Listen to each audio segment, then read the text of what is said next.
देखिए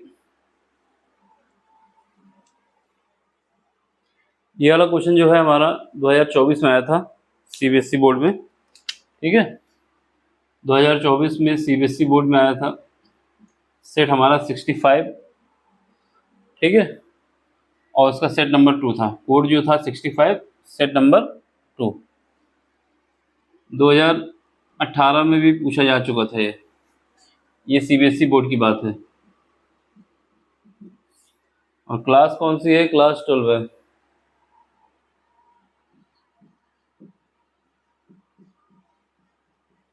ठीक, ये क्वेश्चन आया था यूपी बोर्ड में। इससे सबसे पहले पूछा गया था 2008 में, फिर उसके बाद पूछा गया था 2017 में, फिर उसके बाद 2024 में भी आया था। तो ये क्वेश्चन इम्पोर्टेंट है। ठीक है, हो सकता है 2025 में भी आ जाए। इसमें देखो क्या है, सबसे पहले हम क्या करेंगे, इसको मान लेंगे i इज इक्वल टू, हमारे पास क्या आ जाएगा, integration x square sine inverse x की पावर 3/2 और ये dx। ठीक है, ये इक्वेशन मेरी पहली हो गई। इसको हमने इक्वेशन नंबर 1 मान लिया। अब क्या करना है, लेट करना है। क्या लेट करना है? लेट कर लेंगे कि x की पावर 3/2 जो है मेरा, x की पावर 3/2 ये हमारा इक्वल है t के। क्या माने हैं? मान लिए हैं कि x की पावर 3/2 जो कि हमारा t के इक्वल है। ठीक है, अब इसको हम क्या करेंगे, dy/dx निकाल लेंगे इसका, यानी t के रिस्पेक्ट में डिफ्रेंशिएट कर देंगे। तो जब डिफ्रेंशिएट करेंगे तो हमारे पास क्या आ जाएगा, हमारे पास आ जाएगा, जब डिफ्रेंशिएशन किया जाता है तो क्या होता है, अगर हमारे पास कोई फंक्शन है dy/dx, जो फंक्शन हमारा xn है, तो यहाँ पर n आगे आ जाता है और x की पावर क्या होता है, n-1 होता है। तो वही यहाँ पे होगा, तो 3/2 आगे आ जाएगा और x की पावर क्या हो जाएगा, 3/2 में 1 करना है माइनस, तो 3/2 में -1 करना है, 3/2 -1, ये dx हो जाएगा, बराबर क्या हो जाएगा, dt। फिर इसको फर्दर जब आगे सॉल्व करेंगे तो 3/2 x की पावर कितना हो जाएगा। अब देखो 3/2 है, उसमें से 1 घटाना है, तो यहाँ पे क्या बचेगा, एलसीएम लोगो 2, तो यहाँ पे बचेगा हमारे पास 1/2। तो ये हमारा dx आ गया, बराबर क्या आ गया, dt आ गया। ठीक है, अब हमें क्या करना है, ये वैल्यू यहाँ पे पुट करनी है। ठीक, तो उससे पहले हम क्या करें, यहाँ पर हम निकाल सकते हैं कि dx बराबर क्या लिख सकते हैं। तो dx बराबर हम लिख सकते हैं, यहाँ भी लिख देते हैं, dx इज इक्वल टू हम लिख सकते हैं 2/3, और इसको भी डिवाइड कर देंगे तो ये क्या हो जाएगा, x की पावर हो जाएगा -1/2 और dt। समझ रहे, dx की जगह हम क्या लिखे हैं, dx की जगह हमने जितना पार्ट था dx में उसको सबसे डिवाइड कर दिए हैं। तो यहाँ पे 2/3 हो गया और x की पावर 1/2 था, जब डिवाइड करके ऊपर ले जाएंगे तो x की पावर हो जाएगा -1/2 dt। अब इसको जाके इक्वेशन नंबर फर्स्ट में पुट करना है, फ्रॉम इक्वेशन फर्स्ट, पहले में आ जाएंगे। ठीक है, यहाँ पे हमारे पास क्या हो जाएगा, यहाँ पे हमारे पास i इज इक्वल टू हो जाएगा इंटीग्रेशन, यहाँ पर एक्स स्क्वायर उसको ऐसे ही रखो, साइन इनवर्स, अब यहाँ पे क्या है, x की पावर 3/2, इसकी जगह क्या रखोगे, t रखोगे, ये हमारा t हो जाएगा।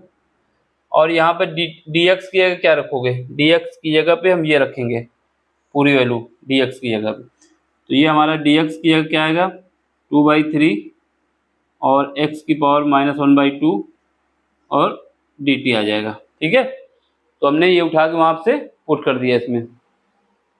अब क्या करना है, अब देखो, अब इससे इसका मल्टीप्लाई कर देंगे तो i इज इक्वल टू क्या आ जाएगा हमारे पास, इंटीग्रेशन एक्स स्क्वायर है और ये x की पावर -1/2 है, जब इसका आपस में मल्टीप्लाई करो क्या आएगा, तो इनकी पावर एडिशन हो जाएगा, यानी 2 - 1/2। ठीक है, ये हमारा साइन इनवर्स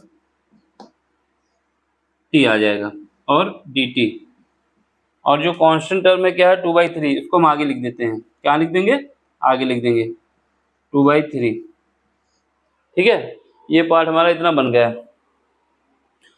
अब इसके बाद यहाँ से करते हैं फिर, ठीक है। यहाँ पे देखो x की पावर क्या है 2/3, इसका एलसीएम लोगे तो कितना आ जाएगा, यहाँ से हमारे पास i इज इक्वल टू आ जाएगा 2/3, तो अपनी जगह पे रहेगा, कांस्टेंट टर्म है, इससे कोई मतलब नहीं है। x की पावर कितना हो जाएगा, इनका एलसीएम ले लोगे तो 4 में 1 जाएगा, कितना बचेगा 3/2 बचेगा। और यहाँ पे क्या है साइन इनवर्स, कितना बचा, ये हमारा t और ये dt, ठीक है। देखो अब हमारे पास क्या है, हमने बताया कि t इज इक्वल टू हमने क्या माना है 3/2, सॉरी x की पावर 3/2, तो यहाँ पे क्या लिख सकते हो, x की पावर 3/2 की जगह पे हम t लिख सकते हैं, तो लिख दो इसमें। तो यहाँ से हमारे पास i इज इक्वल टू क्या आ जाएगा 2/3 और x की जगह क्या आ जाएगा t, यहाँ पे क्या आ जाएगा साइन इनवर्स t और dt, ठीक है। अब हमारे पास ये जो फंक्शन बन गया, ये ऐसा फंक्शन बन गया कि इसको हमें दो पार्ट में डिफरेंशिएट करना होता है। यानी जो फार्मूला क्या होता है, फार्मूला हमारे पास ये होता है कि अगर हमारे पास कोई दो फंक्शन है, ठीक है, अगर हमारे पास दो फंक्शन है तो उनके लिए फार्मूला क्या होता है, जब हमें दो फंक्शन का इंटीग्रेशन करना होता है तो फार्मूला देखो, जैसे हमारे पास एक फंक्शन है, क्या फंक्शन है, एक हमारे पास f1 है, दूसरा f2 है और ये dx है, इनका हमें इंटीग्रेशन करना है, ठीक। तो इनके लिए फार्मूला क्या होता है, पहले फंक्शन को ऐसे ही रख दो, ठीक, पहले फंक्शन को ऐसे रख दिया, दूसरे फंक्शन का इंटीग्रेशन कर दो, दूसरा फंक्शन हमारा f2 था, dx हो गया, समझे। पहले फंक्शन को ऐसे रखना होता है, दूसरे फंक्शन का इंटीग्रेशन करना होता है, ये हुआ, माइनस लगाओ, इंटीग्रेशन का निशान लगाओ, पहले फंक्शन का डिफरेंशिएशन कर दो, पहले फंक्शन का डिफरेंशिएशन कर दो, दूसरे फंक्शन का इंटीग्रेशन कर दो, इंटीग्रेशन बाहर भी लगा हुआ है, ये भी इंटीग्रेशन है, अंदर भी इंटीग्रेशन होगा, दूसरे फंक्शन का इंटीग्रेशन कर दो और ये dx, ये हमारे पास फार्मूला होता है। अब ये वाला फार्मूला यहाँ पे यूज होगा, ठीक है। और उसके बाद यहाँ पे कंडीशन आती है कि हम पहला फंक्शन किसको माने, पहला फंक्शन t को माने कि साइन इनवर्स t को माने। तो इसके लिए याद रखना है आइलेट, क्या याद रखना है फर्स्ट फंक्शन के लिए, आइलेट, आइलेट, आइलेट का यूज करना है। आइलेट का मतलब क्या होता है कि जहाँ पर आई का मतलब है इनवर्स, जहाँ पर इनवर्स होगा फंक्शन उसको पहला फंक्शन मानेंगे। एल का मतलब क्या है, एल का मतलब है लॉग का फंक्शन आएगा, लॉगरिथम फंक्शन आएगा तो उसको मानेंगे। फिर उसके बाद ए आता है, ए का मतलब है एलजेब्रा, फिर उसका टी आता है ट्रिग्नोमेट्रिक और फिर आता है ई एक्सपोनेंशियल। यानी ये क्रम में जो फंक्शन आएंगे उनके हिसाब से मानेंगे। तो यहाँ पर देखो साइन इनवर्स आया है, इसका मतलब साइन इनवर्स जो होगा वो हमारा पहला फंक्शन हो जाएगा।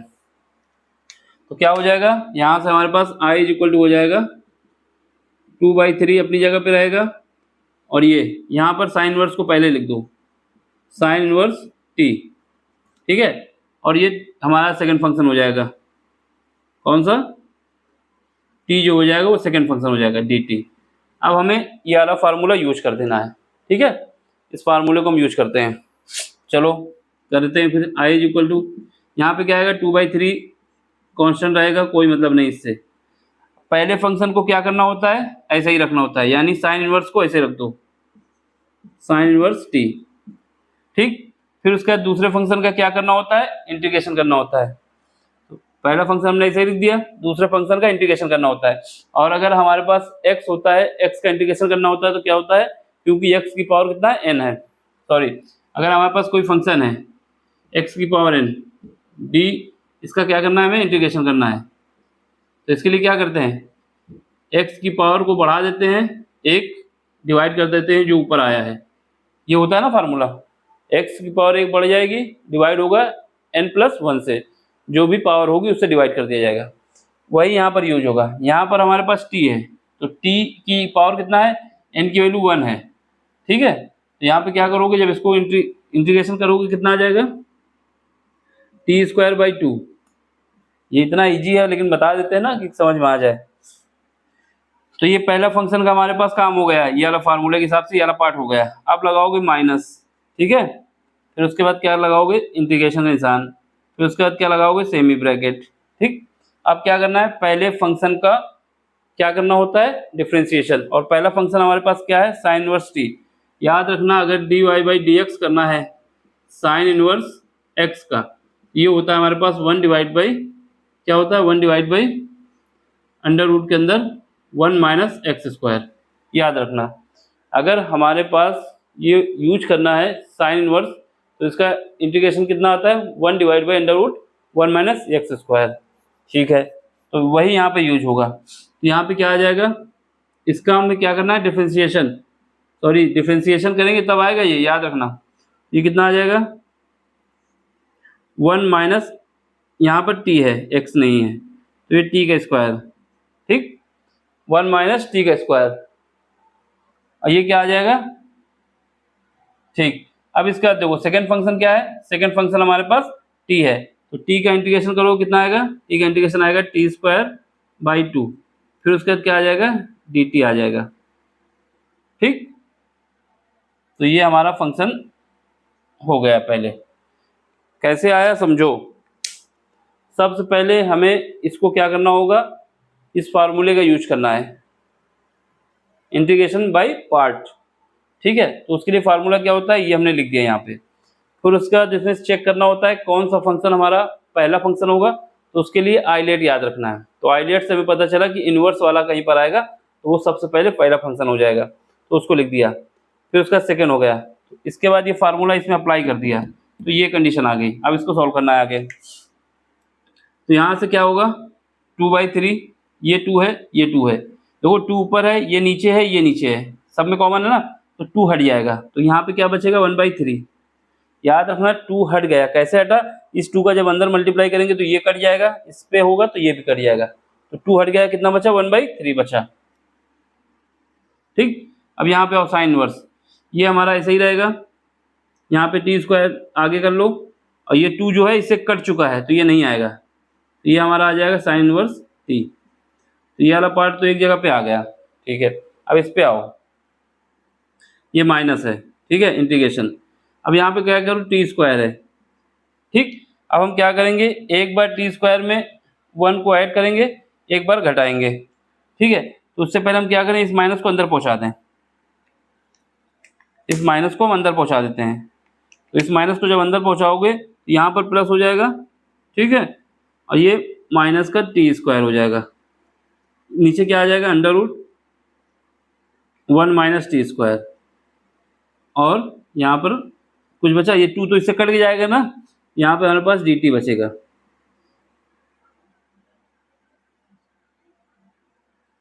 ये हो गया, ठीक है, इतना हो गया। अब देखो हम क्या करेंगे, यहाँ पर हम 1 को ऐड करेंगे और 1 को घटाएंगे। क्या किया है, 1 का एडिशन किया है, 1 का सपरेट किया है। ठीक है, तो अब देखो ये हमारा क्या हो जाएगा, ये हमारा 1/3 हो जाएगा, और यहाँ पे क्या है, यहाँ पे जो है वैसे ही रहेगा, T square sine inverse T. ठीक है, इसमें कोई चेंज नहीं आना। अब यहाँ पे आओ, यहाँ पे 1 माइनस टी को एक साथ ले लो, प्लस बाहर रखो, इंटीग्रेशन का निशान है ये सेमी ब्रैकेट है, ये 1 माइनस टी वाला एक पार्ट, 1 माइनस टी को एक साथ ले लो, 1 माइनस टी स्क्वायर, नीचे जो डिवाइड में है उसको अलग अलग कर दो, 1 माइनस टी स्क्वायर। ठीक है, तो ये हो गया। ठीक, और इसके अलावा माइनस ये हमारे पास है ना, तो इस माइनस को यहाँ लगा दो, 1 divide by under root 1 minus t square, तो ये हमारे पास हो गया। समझ में आया क्या हुआ है, ये जो हमारे पास एलसीएम दिया गया था उस एलसीएम को हमने अलग अलग कर दिया है। ठीक, अब इस तरफ कर लेते हैं, इसको रफ कर दें, इतना हो गया हमारे पास। अब देखो, अब क्या करना है, अब देखो यहाँ पर क्या है, 1 आई इज इक्वल टू हमारे पास जो आएगा 1/3। ठीक है, ये 1/3 आया, ये क्या है, इसको ऐसे ही रख दो, ये हमारे पास टी स्क्वायर है, साइन इनवर्स टी है, इसका तो कोई मतलब नहीं है, यहाँ पे प्लस है, प्लस लगा दो, और इंटीग्रेशन का निशान है। ठीक है, देखो यहाँ पे देखो 1 माइनस 1/3, 1 माइनस टी स्क्वायर, ये क्या है, under root 1 minus t square, तो ये अंडर रूट वाला कट जाएगा, तो ऊपर क्या बचेगा, एक अंडर रूट कट जाएगा तो ऊपर बचेगा 1 का स्क्वायर माइनस टी का स्क्वायर और ये डी टी बचेगा। समझ में आया? ये कैसे बचा?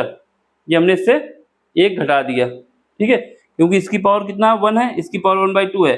जब सेम है घटेगा तो 1/2 बचेगा अंडर रूट के अंदर, तो हमने वहाँ लिख दिया। अब ये माइनस के क्या है, माइनस का 1/रूट 1 का स्क्वायर माइनस टी स्क्वायर, ये हमारा डी टी आ गया। ठीक, इतना हमने लिख दिया। थोड़ा कैमरा उधर ही घुमा दें।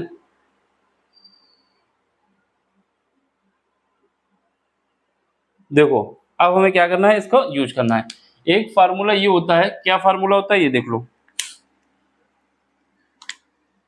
पहला फार्मूला क्या होता है हमारे पास, पहला फार्मूला हमारे पास ये होता है कि अगर हमारे पास इंटीग्रेशन है, किसका इंटीग्रेशन कर रहे हैं, इंटीग्रेशन कर रहे हैं, अंडर रूट के अंदर जाएंगे,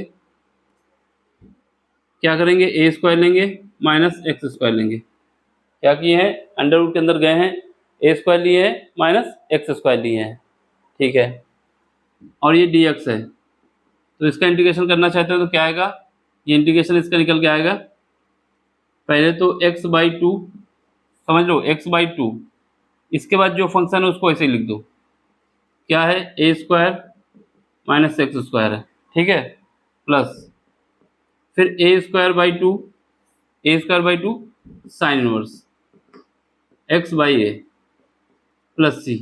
ये फार्मूला हमें याद होना चाहिए। अगर ये फार्मूला याद नहीं तो फिर ये क्वेश्चन आगे नहीं हिल पाता। क्या याद होना चाहिए, अगर अंडर रूट इंटीग्रेशन कर रहे हैं, under root a² minus x square d x is equal to x/2 होना चाहिए। x/2 के साथ सेम फंक्शन यहाँ पे आ जाना चाहिए, ये वाला फंक्शन उठ के यहाँ पे आ गया, प्लस a/2 होना चाहिए, a²/2, a स्क्वायर है यहाँ पे, ये साइन इनवर्स x/2 प्लस सी, ये हमारे पास फार्मूला है। दूसरा फार्मूला यहाँ पे यूज होगा। दूसरा फार्मूला क्या यूज होगा, अगर हमारे पास कोई फंक्शन है माइनस के साथ, क्या है, माइनस के साथ 1/√1 माइनस टी स्क्वायर है, ठीक है। अगर ये माइनस के साथ है तो हम क्या कर सकते हैं, इसको कॉस इनवर्स टी लिख सकते हैं। अगर आपको प्लस वाला लगाना है, उसको माइनस ही रखना है, तो इसको क्या लिख सकते हो, इसको अगर ये माइनस नहीं हटाना चाहते तो ये फार्मूला एक और याद रखना है, under root 1 minus t square, ये हमारा क्या होता है, साइन इनवर्स एक्स के, यहाँ पर टी है तो यहाँ पर टी हो जाएगा। ये दो फार्मूले का और यूज होना है, ठीक है। तो अगर माइनस आता है तो कॉस इनवर्स हो जाता है, बाकी अगर आप माइनस लगा के रखना चाहते हैं तो फिर वो प्लस हो जाएगा। अब इसका यूज करते हैं यहाँ पे, ठीक है। ये तो हमारा ब्रैकेट में बंद कर लो, ये फार्मूला है, साइन इनवर्स वाला पहले ही बता चुके थे। यहाँ से i इज इक्वल टू हमारे पास क्या आ जाएगा, 1/3, ठीक। पहला पार्ट हमारा ऐसे ही रहेगा, ये बंद कर लो क्योंकि 1/3 सब में है। तो ये क्या आएगा, T square sine inverse T, इसको ऐसे रखो, ये इसमें लगेगा ये वाला फार्मूला, तो ये क्या आएगा, प्लस एक्स की जगह कितना है, t/2, फिर उसके बाद क्या है, यही सेम वैल्यू यहाँ आ जाएगी 1 माइनस टी स्क्वायर, ठीक है। अब क्या है, प्लस एक ये कितना है 1, एक ये कितना है 1 का स्क्वायर करोगे 1 आएगा, 1/2, फिर क्या है साइन इनवर्स, ये कितना है x ये कितना है t, 1 एक ये कितना है 1 है, तो इसमें 1 आ जाएगा, कोई मतलब नहीं। फिर उसके बाद कॉन्स्टेंट टर्म हम बाद में लगाएंगे क्योंकि इसका भी लिखना है। यहाँ पे क्या है, माइनस, अगर इसको माइनस वाले के रूप में रखना चाहते हैं तो यहाँ पर हमारे पास साइन इनवर्स क्या आ जाएगा, x/t, तो यहाँ पर एक ये कितना है, सॉरी x/a, एक ही जगह हमारे पास 1 है, तो यहाँ पर हमारे पास t आ जाएगा केवल, और ये हमारा प्लस c आ जाएगा कांस्टेंट। इतना हमारे पास हो गया, ठीक है। ये c है लास्ट में। चलो अब आगे चलो, अब इसको अरेंज कर लेते हैं, ये साइन इनवर्स, ये साइन इनवर्स, तो यहाँ से हमारे पास i इज इक्वल टू 1/3 है, ठीक है। अब टी स्क्वायर, टी की स्क्वायर की जगह हम क्या लिख सकते हैं, अगर इसका स्क्वायर कर दोगे तो कितना आ जाएगा, अगर यहाँ पर हम टी स्क्वायर लिखना चाहें तो यहाँ से हमारे पास टी स्क्वायर कितना आ जाएगा, टी स्क्वायर आ जाएगा एक्स का क्यूब, इसकी वैल्यू हम यहाँ पे पुट कर देते हैं, टी की वैल्यू पुट करते चलते हैं, तो टी की स्क्वायर की जगह एक्स क्यूब लिख सकते हैं, तो ये एक्स क्यूब हो जाएगा। साइन इनवर्स, यहाँ पे टी की जगह क्या लिखोगे, टी की जगह हम लिख देंगे x/3, ये इससे देख लो ये कितना आ जाएगा x⁴/2, ठीक है, प्लस t है कितना लिखेंगे x⁴/2 और ये कितना आ जाएगा 2 आ जाएगा। यहाँ अंदर जाओ, अंदर भी 1 माइनस एक्स की, यहाँ पे t स्क्वायर है, यहाँ क्या आ जाएगा x का क्यूब आ जाएगा, क्योंकि टी स्क्वायर बराबर हमने यहाँ पे निकाल के दिखाया है कि ये आया है, तो इस वजह से वैल्यू हम यहाँ पुट कर रहे हैं, ठीक है। फिर उसके बाद प्लस यहाँ पे देखो 1/2 है, ये माइनस का 1/2 है, सॉरी ये 1/2 है, ये प्लस का 1/2 है, यहाँ क्या बचेगा माइनस का 1/2, एक घट जाएगा, आधा घट जाएगा तो आधा बचेगा, साइन इनवर्स टी है कितना है x⁴3/2 और प्लस का c, ठीक है। 1/2 हमारा चलता रहेगा, 1/3 चलता ही रहेगा। अब क्या कर सकते हो, साइन इनवर्स कॉमन ले लो, इससे भी कॉमन आ जाएगा, इन दोनों से इससे कॉमन नहीं आएगा, तो जिससे कॉमन आएगा उसको साथ में ले लो 1/3। यहाँ पे देखो, यहाँ पर साइन इनवर्स कॉमन ले लेते हैं, साइन इनवर्स x की पावर कितना है 3/2 है, 3/2 है, और ये क्या कॉमन आया x³ आ गया, और यहाँ पर माइनस का 1/2। अब यहाँ पे आ जाओ, प्लस x की पावर कितना है 3/2 और ये हमारे पास ये आ जाएगा √1 माइनस x³, ये हमारा प्लस का c आ जाएगा और ये ब्रैकेट बंद हो जाएगा, तो ये हमारा फाइनल आंसर आ जाएगा, ठीक है। 5 नंबर का क्वेश्चन था, पूरे 5 मार्क्स आपको मिल जाएंगे। क्या याद रखना था, सबसे पहले ये फार्मूला में याद होना चाहिए था, दूसरा केस यहाँ पे फार्मूला याद होना चाहिए था, तभी ये क्वेश्चन हो पाता। समझ में आया तो आपको क्या करना है, लाइक करना है, शेयर करना है और सब्सक्राइब भी करना है, ठीक है। पूरा क्वेश्चन दिख रहा है, यहाँ से है, ठीक है, पूरा क्वेश्चन है, स्क्रीनशॉट जो लेना चाहे ले ले। यहाँ पे नहीं समझ में आया उसके लिए कमेंट्स भी कर सकते हैं कि यहाँ पे दिक्कत हुई है, यहाँ पे जो वैल्यू हमने पुट की है यहाँ से लिखी है, क्योंकि वेयर t = क्या था हमारे पास x⁴3/2 और t स्क्वायर क्या हो जाएगा जब स्क्वायर कर देंगे तो x³, इन दोनों वैल्यू का पुट किया गया है लास्ट में आके, ठीक है। टेक केयर, अगले लेक्चर में मिलते हैं।